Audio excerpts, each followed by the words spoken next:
Good evening, Grace, and welcome to our lesson on Good Friday. When you hear the words Good Friday, what do you expect? Yeah, me too. I expect something good. Now, all year since the beginning of this year, we have been talking about who God is and what God is up to in our world through Jesus. And we've started to make a list about who Jesus is. And so I have looked back on all of our lessons and I made my own list that tells us what to expect when we're talking about Jesus, who Jesus is, what kind of things Jesus was doing. So I'm going to invite you and your family right now to pause this video and make your own list of the things that we can expect out of Jesus. So what things do you know from the lessons that we've learned this week? Make that list now. So, like I said, I've been making my own list and I have it all written out here. And so I'm going to read through it, and I want you as a family to mark the ones that are similar and then keep in mind which ones I don't have on my list, because I'm not perfect. There's probably some things that I forgot. And so when we're back together again, you can fill me in on all of the things that I missed.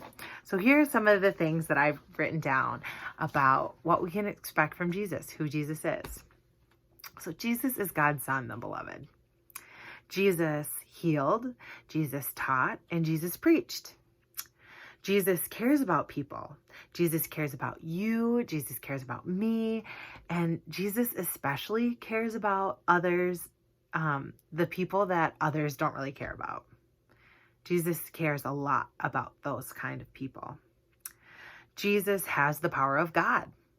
We see Jesus has the authority and the power of God. Jesus likes to spend time with people. Jesus doesn't just heal bodies, but Jesus heals hearts and relationships. Jesus often, we'll see when Jesus heals someone, that he restores them to their community, that he brings people back into their life, brings the relationship back together. Jesus cares about how we treat others, and often will teach about how worshiping God and caring for others, those two things are connected. Jesus wants us to follow him. Jesus tells us that God is with us always, and we are never alone. Jesus loves us. Jesus forgives us. Jesus doesn't care so much about rules as long as loving each other is number one. Jesus is clever and can outsmart religious leaders. Jesus knows what's going to happen, like when in the lesson where we learned about the temple being destroyed, right? Or Jesus talking about his own death. Jesus knows what's going to happen. Jesus prays for us. So how many of my list were similar to the ones on your list? And what things did I leave out? You'll have to fill me in on those when we're back together again. Many of the things on my list make Jesus having to die on the cross completely unexpected. Right? When we talk about Jesus as a healer, as someone who can heal, or someone with the power and the authority of God, you don't think that that person is going to die. But just as much as maybe it's unexpected that someone who can heal and someone who has the power and authority of God has to die, we also know that Jesus is fully human. We know that Jesus experiences some very unexpected things in his final days and the final moments of his life. Jesus will be denied and Jesus will be betrayed by his closest friends. Jesus is completely misunderstood by both his closest friends and his biggest enemies. And by enemies, I just mean those who maybe disagreed with what Jesus was teaching. Jesus even loved the religious leaders of the day, but they disagreed on a lot of things because they were more concerned with maybe the rules of the time than loving others. And as we talked about before, Jesus' main concern is and was loving God and loving our neighbors. We'll see Jesus praying in the garden and being really afraid of the next step, the next part of this journey that Jesus has to take. And Jesus will be really sad that he has to leave his friends and die on the cross. We will probably feel all of those things at some point in our life. We will be denied. We will be betrayed by our friends. We'll be misunderstood. We'll probably make mistakes, and that won't feel very good either. We might be afraid or scared or even sad. And those might be some feelings that you're feeling now. And it's a good reminder to us that Jesus suffered for us. When we talk about Jesus' death on the cross, we remember that Jesus suffered so that we don't have to be afraid of death. Death won't be the final answer, actually, because in a few days, in 3 days, on Easter Sunday, we will celebrate Jesus' victory over the grave.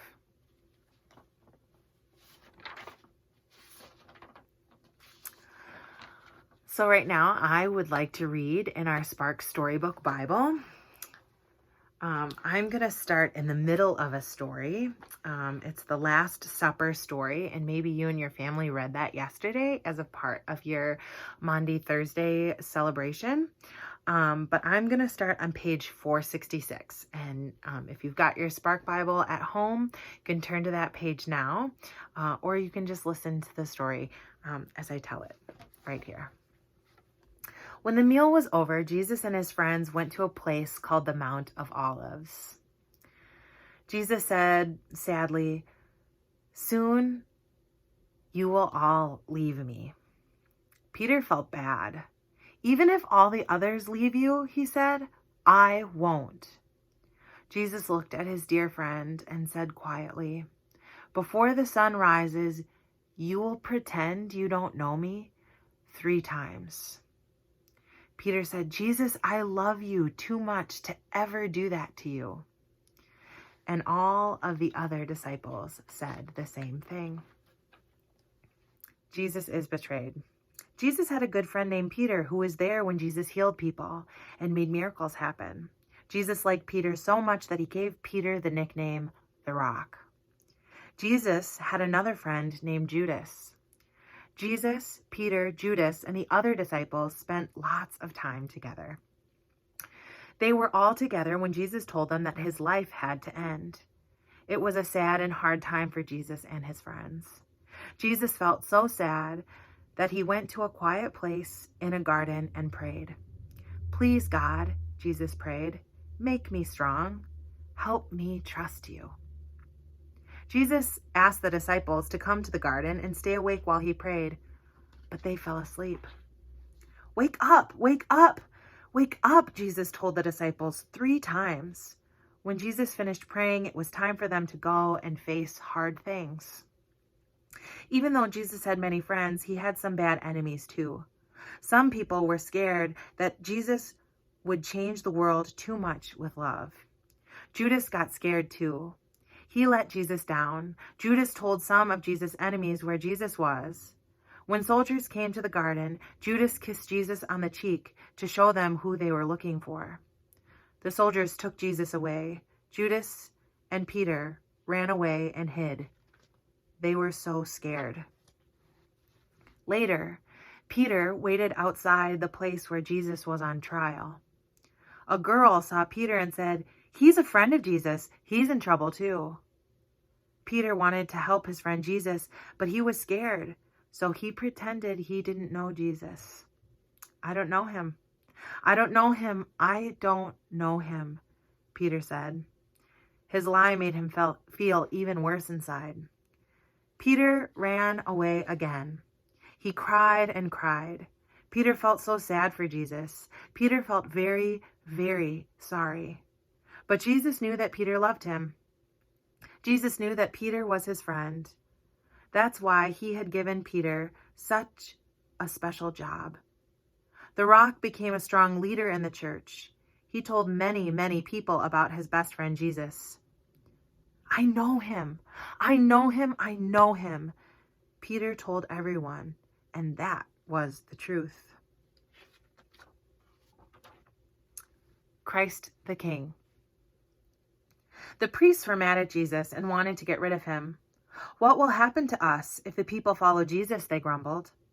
So they made a plan. Let's take Jesus to the governor, Pontius Pilate. He can get rid of Jesus. When Pontius Pilate saw Jesus, he asked, "Are you the king of the Jews?" Jesus didn't answer. Pilate thought kings ruled over countries and people. Jesus knew that his power was about loving God. Jesus' kingdom was not the same. It was unexpected. Pilate was frustrated. Some people wanted to kill Jesus, but Pilate didn't think Jesus had done anything wrong. Pilate didn't want any trouble, so he handed Jesus over to the people. The priests smiled. Soon Jesus would be gone. Jesus knew that he would die, but that wouldn't be the end of the story. Jesus knew God's plan too. The day Jesus died. It was a very sad day when Jesus died. The soldiers who had arrested Jesus teased him for pretending to be a king. They took his clothes and put a king's purple cloak on him. They made a crown of vines with sharp thorns and put it on Jesus' head. Ouch. The soldiers made Jesus carry a heavy wooden cross. The cross was too heavy for him. Jesus fell and skinned his knees, and the cross tumbled to the ground. A man in the crowd carried the cross the rest of the way. The soldiers nailed Jesus' hands and feet to the cross. They raised Jesus' cross up on a hill between two other men. The other men were thieves, and they were being crucified too. One of the men was angry with Jesus. "If you are a powerful king, can't you just save yourself? Why don't you just save us too?" The man spat on Jesus. But the other thief believed in Jesus. He shouted back, "Don't you know who this is? This is God's Son. He hasn't done anything wrong. We are being punished for our mistakes, but Jesus shouldn't be here." The man turned to Jesus and asked, "Will you take me to heaven with you?" Jesus looked at the man and loved him. Jesus told him, "Yes, today we will be in heaven together." After a while, the world grew very dark, as if a terrible thunderstorm was coming. It was as if all of creation was crying because Jesus was about to die. Jesus was feeling all alone and prayed to see if God was still there. Of course, God never left Jesus. God was with him the whole time. Jesus looked at the crowd. He was so sad that people didn't believe that he was God's son. He asked God to forgive them for killing him. The soldiers offered him some sour wine, but he didn't want to drink it. He was ready to die. Finally, Jesus had fought for long enough. He said, "God, the work you gave me to do here is finished." He breathed a final, long, slow breath, and then he died. Jesus died for you and for me, so that we would know even in death that we are not alone, that God is with us. And looking ahead to Easter, Jesus will do something even more unexpected. Jesus will rise from the dead, because death no longer has power with God. So I hope you have a good day. I included some activities for you to do today, even though it's a solemn day. Maybe add a new blessing routine into your family. And then I will see you on Easter.